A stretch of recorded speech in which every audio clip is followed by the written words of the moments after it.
네, 이제는 형제자매 관계 그리고 조부모 관계에 대해서 이야기를 할 텐데요. 형제자매 같은 경우에 영유아 발달에 있어서 부모와는 조금 다르지만 어쨌든 영향력을 굉장히 지닌 인물들이죠.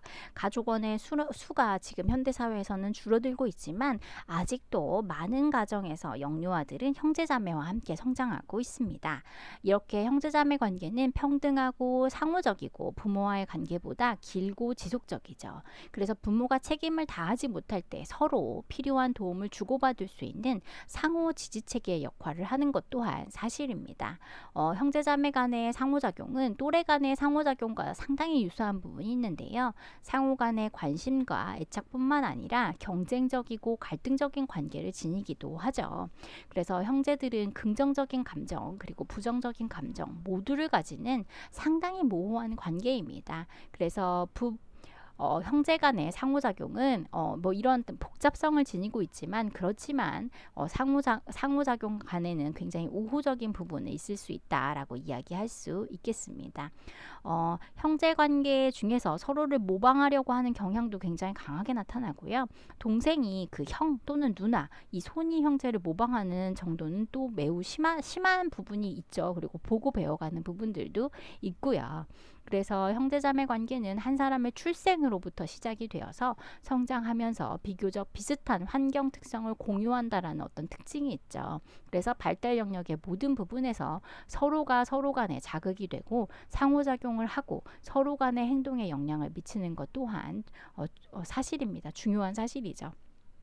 그러면 이러한 형제자매 관계의 질에 영향을 미치는 변인이 도대체 무엇이 있나? 이것은 부모자녀 관계 그리고 부모의 양육 태도가 영향을 미치는 것으로 선행 연구들에서 나타났고요.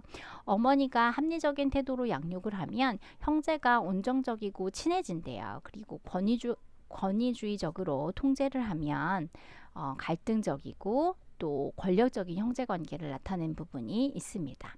이처럼 시간에 따라서 형제는 외동이에게 있을 수 없는 가장 친한 친구가 되거나 또 불행하게도 반대로 끊임없이 다투고 경쟁하는 등 잘 지내지 못하는 경우 또한 있기 때문에 형제자매 관계가 사실은 굉장히 중요한 부분이라고 이야기할 수 있겠습니다. 출생 순위를 이제부터 살펴볼 텐데요. 이 출생 순위도 영유아의 성격 형성과 발달에 중요한 영향을 미치는 요인 중의 하나입니다. 이들은 심리적 위치를 이해하는데 이 출생 관계가 굉장히 중요한데요. 마지 같은 경우에는 부모로부터 가장 많은 기대와 자극 속에서 성장하게 되죠. 또 그러면서 인지 발달이 빠르고 성취도와 책임감이 높은 특성을 보이는 것이 첫째 그 마지의 그 특징이라고 이야기할 수 있겠습니다.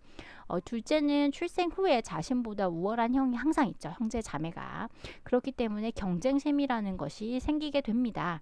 그리고 사교적인 부분이 있고요. 손이 형제와는 좀 다른 특성을 보이고 중요한 것은 나도 살아남아야 된다라는 생각을 하기 때문에 자신의 위치를 확보하려고 노력하는 부분이 있습니다. 또 막내도 굉장히 다른데요. 부모의 관심과 형제의 보호 속에서 성장하죠. 그래서 부모님한테 기대거나 또는 형 누나한테 기대는 부분이 있기 때문에 다소 독립심이 부족할 수도 있습니다. 그렇기 때문에 어수룩하게 보일 수도 있고요. 드러내놓고 반항하면서 자신의 위치를 확보하는 그런 특성들을 보이고 있습니다. 외동이의 성격 특성이라고 하는 부분은 혼자이다 보니까 나는 특별하다 또는 무엇이든지 마음대로 할 수 있다라고 생각하는 부분이 있고요. 또 과잉보호 또는 과보호로 인해서 이기적인 성향을 나타내기도 합니다.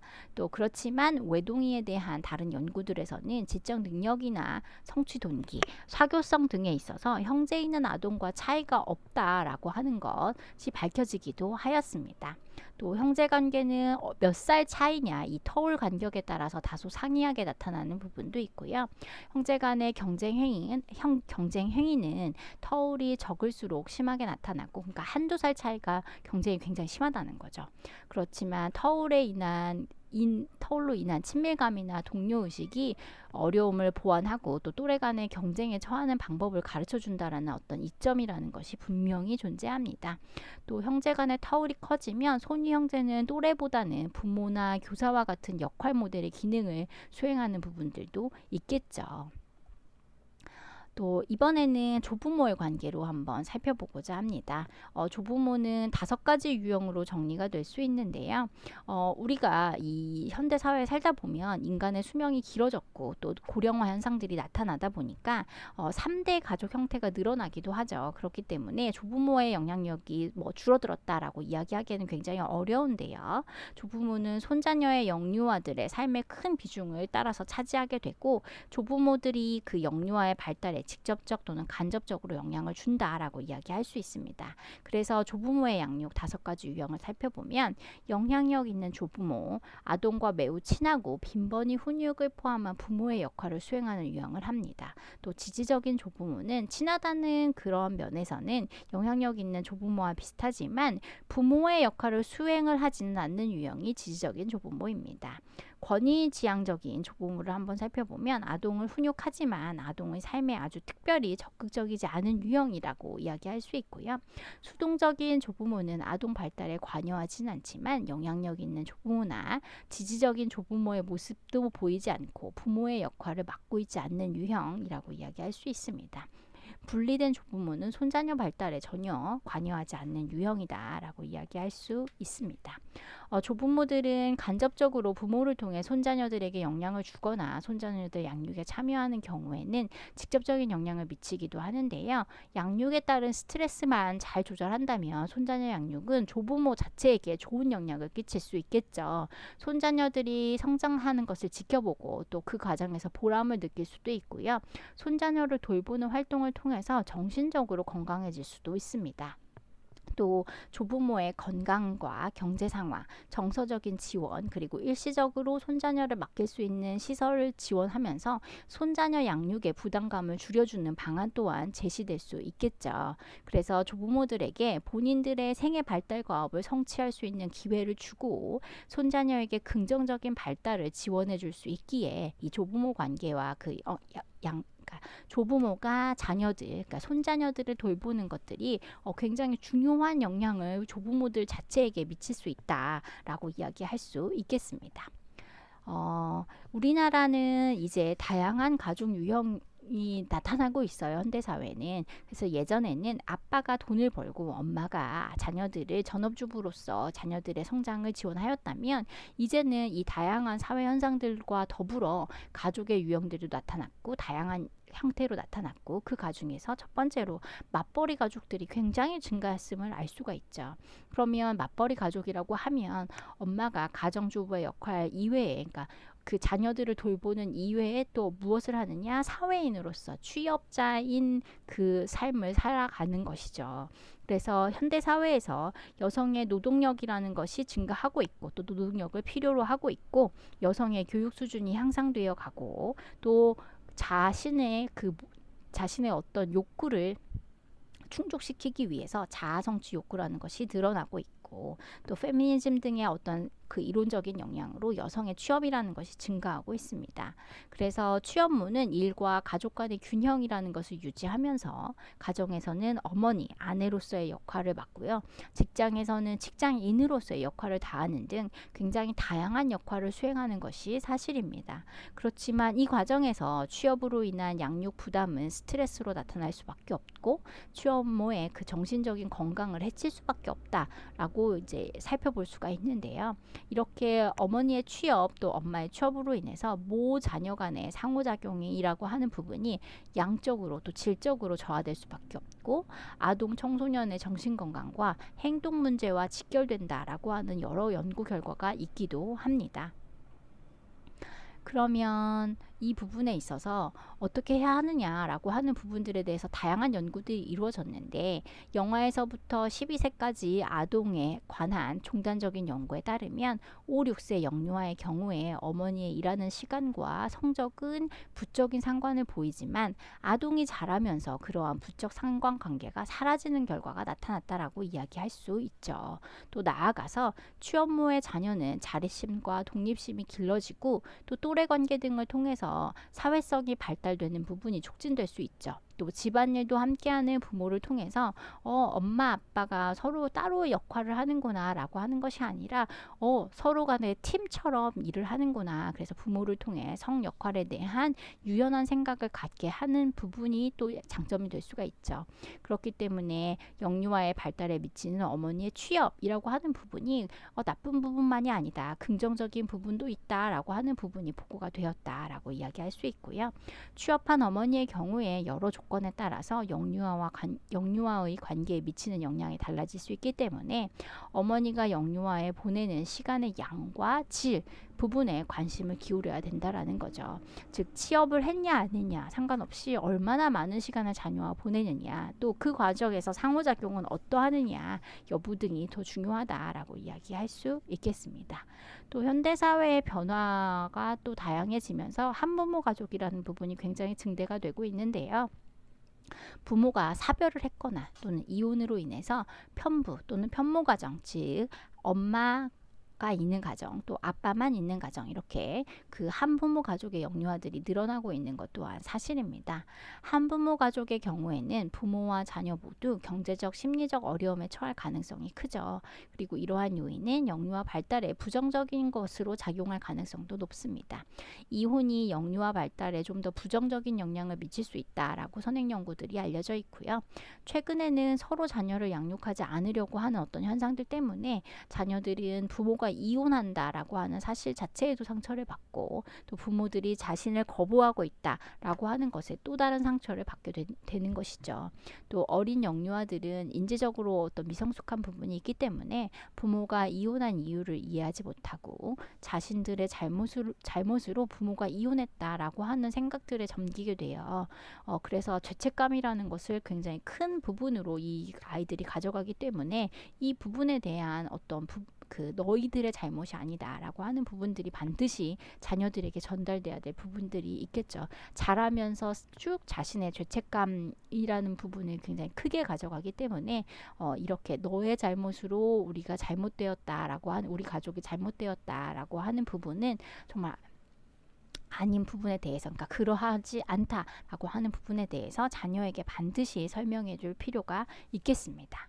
그래서 유아기에 그 부모가 이혼을 한 경험을 한 그 영유아들은 어떤 반응을 하느냐면 부모의 양육 포기와 유기 가능성에 대한 두려움이라는 부분이 가지고 있고요. 이혼이 자기 자신 때문이다라고 생각하는 부분 그리고 그렇기 때문에 심한 죄책감을 지닌다고 알려져 있습니다. 그래서 놀이를 통해 안정을 찾고 과업을 성취하는 능력이라는 부분이 굉장히 부족하고요. 공격성과 억압된 감정을 분출하는 행동들을 하고 아기 같은 행동으로 퇴행하기도 합니다. 또 충격, 분노, 그리고 우울의 증세를 보이기도 합니다. 그래서 이러한 부분들에 대해서 부모 자신도 사실은 이혼이라는 것을 경험하면서 굉장히 어려운 부분에 놓여져 있는데 또 영유아의 반응까지 또 신경 써야 하는 부분들도 사실은 있는 부분인 것이죠.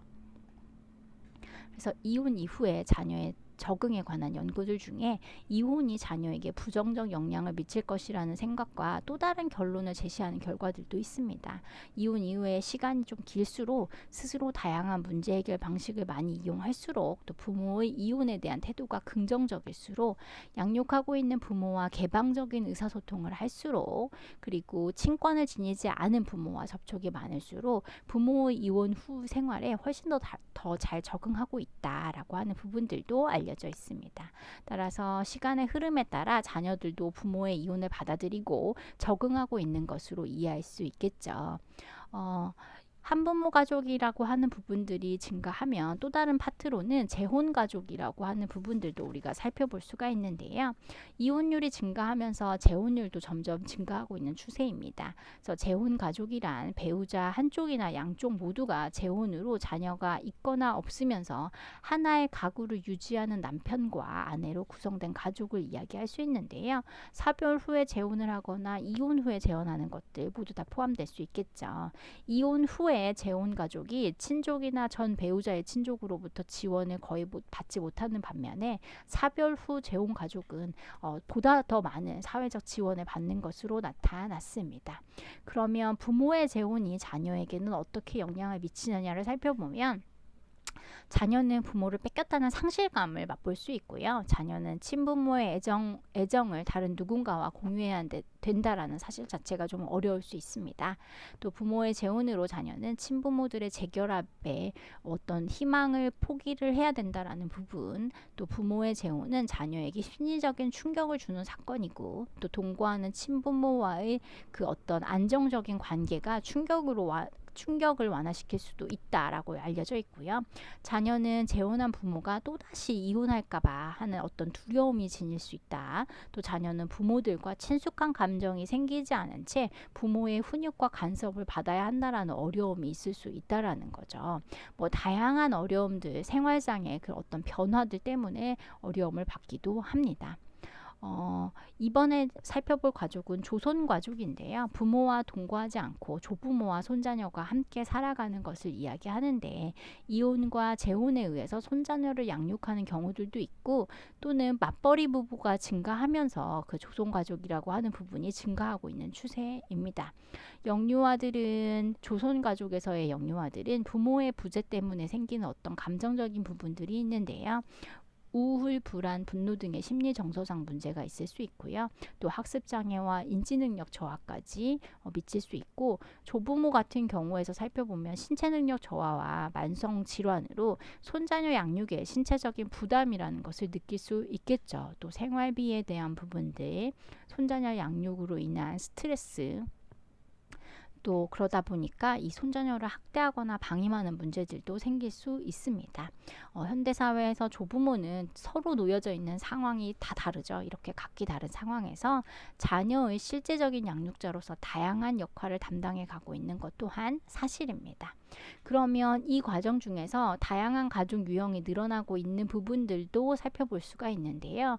국제결혼, 다문화 가족 굉장히 많이 있죠. 그리고 뭐 직업이나 교육 때문에 서로 흩어져 사는 분거 가족들도 있고요. 주말에만 또는 한 달에 한 번 정도 만나는 원거리 가족들도 있고, 또는 국가가 떨어져서 사는 기러기 가족들도 있고요. 뭐 다양한 부분들의 가족들이 있을 수 있습니다. 아동 학대에 관한 내용들은 우리가 좀 더 이야기를 해야 하는 부분들이 있는데, 이것은 아동복지학에서 좀 더 다루는 부분으로 살펴보고요. 아동 학대의 종류들만 좀 살펴보면 신체 학대가 있고, 정서 학대가 있고, 성적 학대가 있고, 방임, 이 네 가지로 나뉘어져 있다라고 하는 부분들을 살펴볼 필요가 있습니다. 그래서 신체 학대는 뭐 성인의 우발적인 사고가 아니고 신체적인 손상을 입히는 것을 이야기할 수 있고요. 정서 학대는 언어적인 모욕, 정서적인 위협, 감금, 억제들도 포함이 됩니다. 또 성적인 학대는 굉장히 충격적이지만 아동에게 행하는 모든 성적 행위를 이야기할 수 있고요. 방임은 아동에게 위험한 환경을 처하게 하거나 아동에게 필요한 의식주, 의무교육, 의료적인 조치를 제공하지 않는 행위를 우리가 다 방임이라고 이야기합니다. 유기는 보호자가 아동을 보호하지 않고 버리는 행동을 또 이야기하고 있습니다. 아동학대의 부정적인 영향은 굉장히 광범위하고 지속적이고요. 부모로부터 학대를 받은 아동은 체벌에 대해서 오히려 찬성하는 경향이 높고 자아 존중감이 낮다라고 하는 연구 결과들이 있습니다.